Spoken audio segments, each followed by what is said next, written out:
From the foundation to the shingles and everything in between, we're back on Radio KAIR with Lake Houston Home Advisors with Wesley, Brice, and the Sandy Davis with Sandy Davis Public Adjusting. Sandy, we've been covering a lot, but let's talk about policy and what homeowners should look for in their policy. It's in the Houston area, what they need to have, what they need to check. We did cover the RPS and endorsements, but let's dive deeper into that.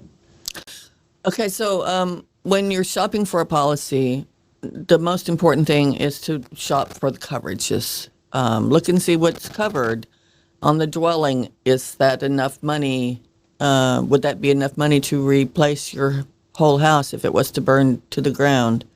I've seen policies where people wanted to reduce their premium, and so they cut the dwelling portion on it, and then that would mean that if they had a loss and it was a severe loss, they could have a co-insurance penalty, which is another subject I won't talk about because it's kind of complicated.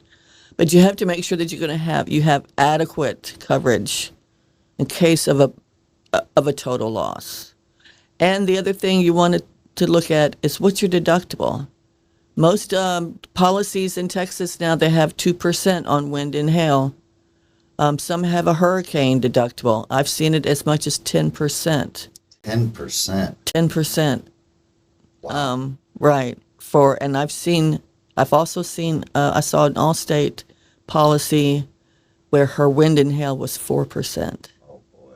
And I think that's borders on criminal. Because I think the agents should tell their customers, look, this is what's in your policy, and they should advise them. It makes more financial sense to pay a little bit more for your premium than to undercut yourself in coverages. And that's a great point. And I'm going to step in real quick and just do some simple math so homeowners can understand exactly what Sandy is saying. I'll take an average, say we have a $300,000 house and the deductible is 4% wind and hail. Well, that's $12,000 deductible. And that homeowner is probably paying about $5,000 a year. So in 4 years, that homeowner will have spent $20,000 to the insurance company. And if they need a new roof, $12,000 will be taken out of that. So if you do the math quite simply, it just kind of shows you to make sure you pay attention to those deductibles and the value if you do have a claim, and be ready to fork out that deductible money if something happens. Back to you. I was going to say, Wesley, remember that we went on a roof one time, and it was an insurance claim, and the roof had to have been like 18 years old, and we got looking at the policy with the homeowner, and it said the roof was only 5 years old. Why would that happen?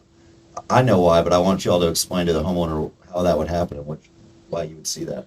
So another thing that policyholders and people shopping for insurance need to pay attention to is that the facts are presented on the policy right. Now, if an agent is looking to make a sell and can finagle a number and manipulate a number a little bit to get the sell and get the homeowner coverage, that sometimes is what agents will do.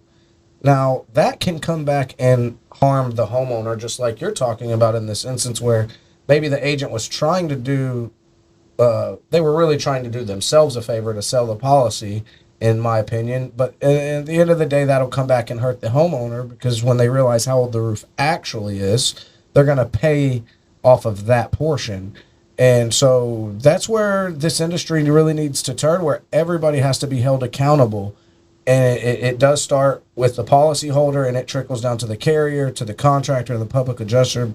Because if one group of people start doing the wrong thing, it actually affects every single other person. And at the end of the day, just from what I said, most of the time, whenever somebody's getting hurt or taking a loss, it is the insured, at the end of the day, the policyholder, that bears the grunt of that problem. Typically, the contractor still gets to do the work, public adjuster. So, the front of the fight starts with the insured and educating yourselves. And that's ultimately what Sandy likes to do. What I like to do is educate insureds on all of these things. And if I'll just give you a for instance, the Texas freeze in 21, got a referral from a public adjuster in North Carolina. How he got this person's name and number, I don't know, but he reached out to me and said there was a person in Houston who had some rental properties that were damaged from the freeze. So I spoke to the policyholder, and he sent me his policy, and I said, I asked him if is there more than one. He owned 12 rental homes in Houston. 8 of them were damaged from the freeze. In other words, they had broken pipes, busted pipes. So they were water losses. And I asked for his policy, and it was a DP1, which is a dwelling policy 1. Dwelling policy 1 does not cover freezing. So he lost probably upwards of over $300,000 he was going to have to put out of his own pocket to make the repairs to his rental homes. Wow. And that was all because he was trying to save money on his premium. And that's a very good point, because there are these different policies. These investors that have a lot of rental homes, they will get less premiums, less coverage. But at the end of the day, a freeze happens and all of your properties are taking a hit at once. That is something that everybody should consider, whether you have one property or 30 properties. The freeze was a very good example of what can happen in a disaster. And I feel for that guy, but at the same time, some people put themselves in that position. Yeah, Right. I actually fell victim to that with the freeze. I was flipping a couple houses when that freeze happened, and I was underinsured, and we had to eat the cost. We flooded 3 different houses, had to eat the cost, come in, rip all the floors out, put new floors down. We had to do the water mitigation, mold, and it cost me almost all the profit in those 3 flips. So I completely understand that. I guess I didn't even know or really think to look into the policy. I just kind of trusted the insurance agent, and that was a bad move on my part. Right, and that's where everybody has to be held accountable, because anybody in sales, that's why you have to do your research on the contractor, do your research on the agent, and public insurance, or anybody. It doesn't matter what they're doing, because education is a key factor in making the right determination for your home. Absolutely is. And that's what I tell my clients. I tell them when I first meet them, I say, you may not know anything about insurance, about property insurance right now. By the time I'm finished with your claim, you're going to be a well-educated consumer of insurance, because I'm going to make sure that I teach you. So it sounds like that's kind of what happened to you, and then you just fell into the field. Right. So I came from the school of hard knocks. That's what I say. That's great. Wow, so much information. I just, so much to soak in, y'all. We're going to take a quick break to hear from our sponsors, and right after that, we'll be back to finish this up. From the foundation to the shingles and everything in between, we're back on Lake Houston Home Advisors Radio KAIR with Wesley, Brice, and Sandy Davis. We have covered policy language, deductibles, the symbiotic relationship between contractors and public adjusters. We've covered what to look for in your policy, different endorsements, and now let's wrap this up by hearing a success story that you guys have working together.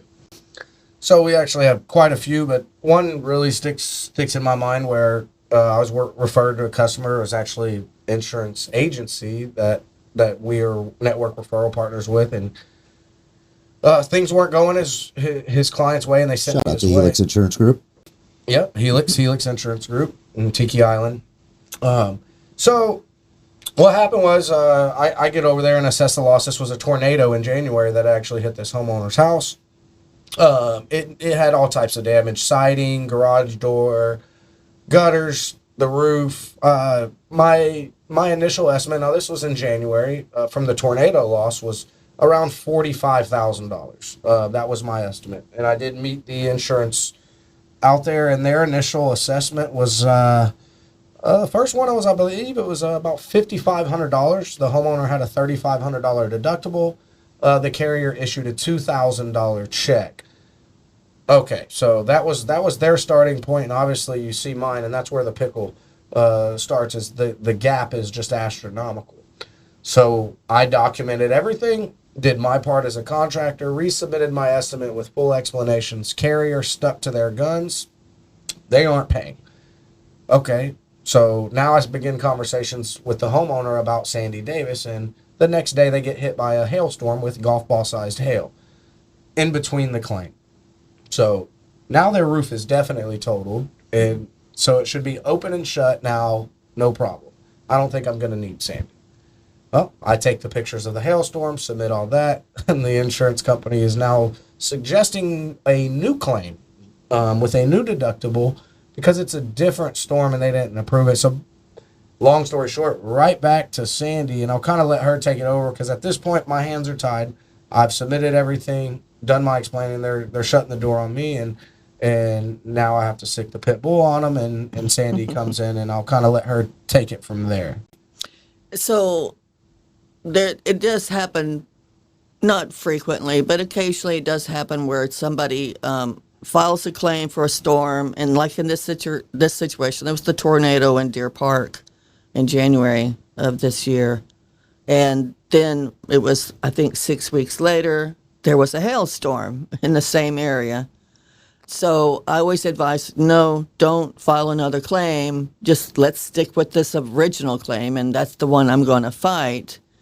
We went back and forth, and then I think they switched desk adjusters. So then I was dealing with somebody else, and we did the proof of loss. I put the claim package together, sent it to the carrier, and they didn't want to budge. But then I got a phone call from this desk adjuster, and she says, oh, well, we're willing to give like $22,000 extra new money in exchange for policyholder release. Normally, I don't like my clients to file a policyholder release because that binds them.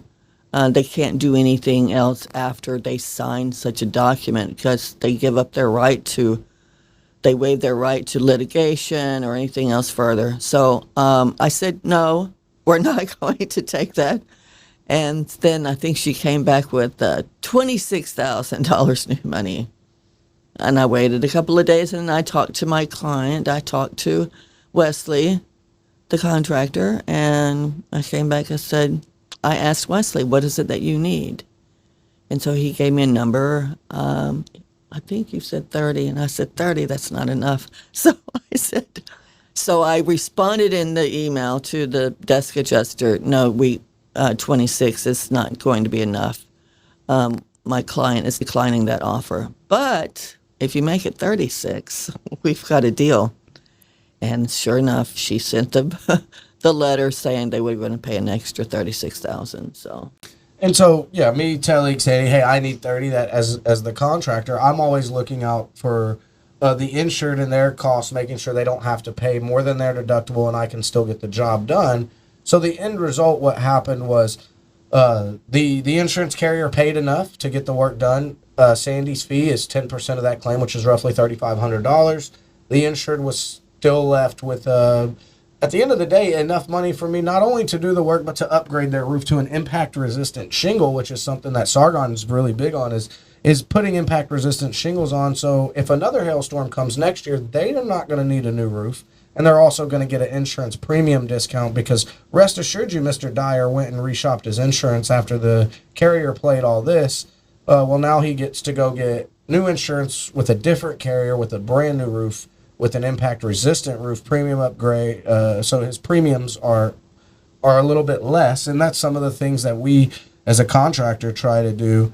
And that's just the reality is we try to make the homeowner whole and at least give them some sort of benefit if the insurance company pays enough to where we can still turn a profit and they pay their deductible. That's really kind of our way of giving back to the community, is putting value in people's homes.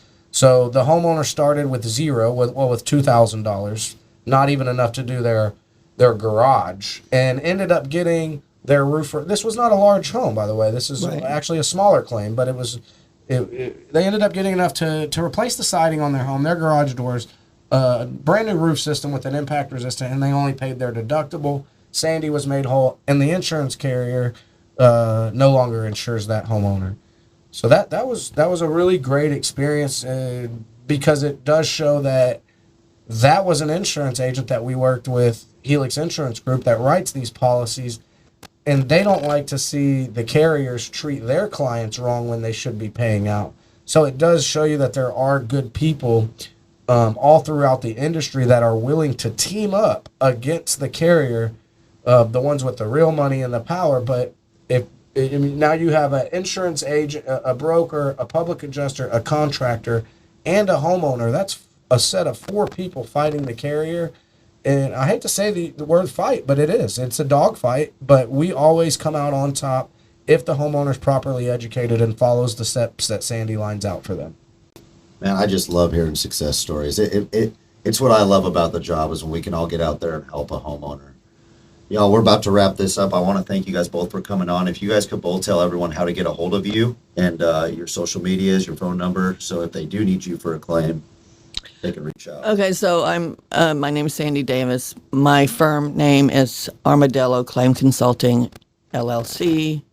Although you won't find a website because I don't have one at this point. I'm actually a little bit too afraid to have a website for fear that I would be so overwhelmed with work I wouldn't be able to handle it all. But I still stay quite busy. You can contact me at 423-782-8454. Yes, that's a Tennessee number, but I lived there for 20 years before I moved back to Texas 10 years ago. So I'm just kind of lazy about changing my phone number to something local, but I am in Houston. Actually in Northwest Harris County. I serve all of the Houston area. I even have clients in other cities in Texas as well. And my email address is sandyd55@gmail.com. That's SANDYD55@gmail.com. If any of you have a question about your policy, or if you had some claim recently and you feel like you could maybe get some advice or need some help, feel free to contact me. Thank you so much, Sandy, for coming on. Wesley, how Thank can you. people get a hold of you? All right, so I am Wesley Brice. I'm the general manager of Sargon Roofing and Restoration, the true kings of roofing. We not only obviously do roofing, but we are a full-service restoration company. You can contact our office at 833-4-SARGON, SARGON. My email is Wesley, WESLEY, at sargonroofing.com. You can find us on all social media platforms, Facebook. Obviously, it's going to be Sargon Roofing and Restoration. We have Instagram, sargonroofing.com, obviously our website. Feel free to check us out. Look us up on Google. We're all about making an impact in the community and becoming a household name, particularly in our area of Kingwood, Humboldt, Atascocita, but we do serve all of Greater Houston.